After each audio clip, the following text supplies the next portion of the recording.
כבר מרובע לנאום שלו הראשון.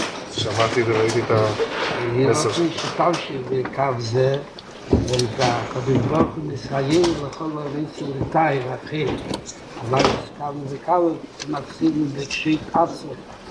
פרטחתי דלייך, אני בזה, ורבים עבר עניינים כאלה.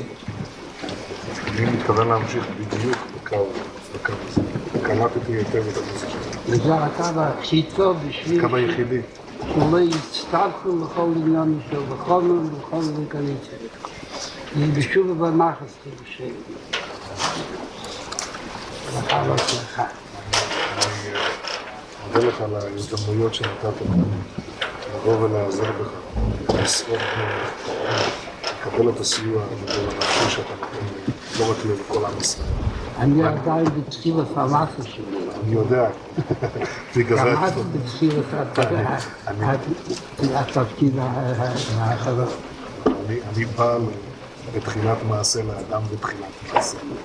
ואני מתכוון לחזור אליך.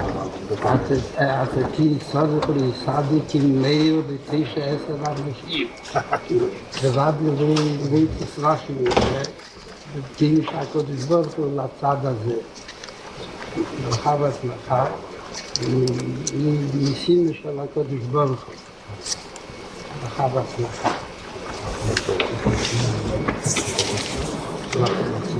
Je termine par ce point-là. L'élément clé du mondialisme passe par le sacrifice humain. Et donc, pour parachever cette gouvernance mondiale, il y aura malheureusement une guerre généralisée. Quand, à quelle vitesse, je peux pas le dire, quoique les choses commencent à sentir mauvais, mais dans leur idéal tordu, il y a cette volonté d'aboutir à l'étape supérieure qui passe par une offrande, un holocauste, un sacrifice humain. Simplement, ils se bagarrent sur la vitesse d'exécution du programme, le choix du Messie à hériter de cet honneur, soit du côté du monde Lubavitch, soit du monde libéral-libertaire, monde occidental. Une belle histoire sur le grand de la génération, il y a 2 siècles et demi. Le Rabbi Yonatan Eibschitz, il a écrit Yarod Vash, aussi Kretou Pleti, des grands livres de psycha. Un jour, le seigneur de sa région lui dit, dites-moi, vous dites que Mashiach, votre Messie va venir un beau jour, mais qui vous êtes? Un petit peuple, sans rien. Même aujourd'hui, on est une armée, etc. Mais on est un petit peuple, on est combien 6 millions par rapport à 1 milliard 300 millions d'ennemis qui nous entourent, le monde entier. Il faut pas rêver, d'accord? Avec même l'armée du monde, on n'est rien. Le Rav Shark disait sans cesse, faut pas croire qu'on est ce qu'on n'est pas. On est des petits, très vulnérables, faut faire attention.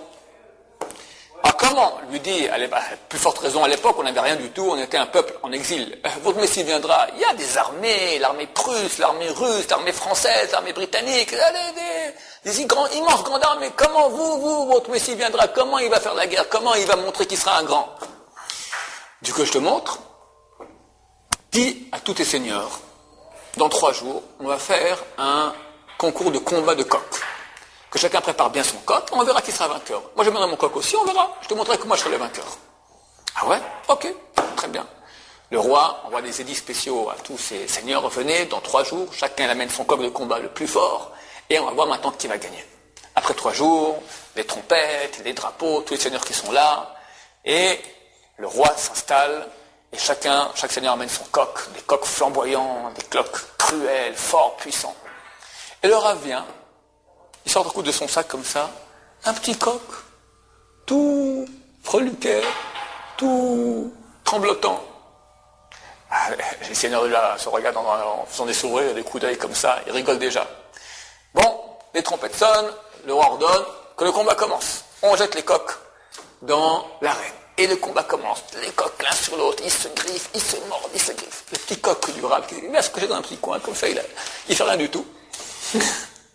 Et à la fin du combat, tous les coqs sont morts, et le petit coq qui sort comme ça, tout penaud, vivant. C'est marqué dans les textes qu'à la fin des temps, il y aura une grande guerre dans le monde.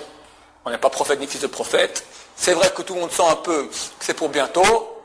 On ne sait pas quand ça se passera. C'est marqué très clairement qu'il y aura une grande guerre entre l'Occident et l'Orient. Alors, je rajouterai même un petit truc que j'ai pas c'est marqué dans les écrits de Rabbi Yoshua Eshel Meapta qu'à la fin des temps, les peuples voudront faire la guerre entre eux. Mais ils verront que s'ils font la guerre entre eux, le seul qui va en profiter en fait, c'est le peuple d'Israël. Alors, ils vont tout faire pour ne pas rentrer en guerre. Mais néanmoins, c'est marqué, comme ça a dit Rabbi Yoshua Meapta, par la tignasse de leur chevelure, de force, ils seront obligés de rentrer en guerre. Et il a rajouté, on peut dire cela en mon nom, comme si on entendait de la bouche d'un prophète.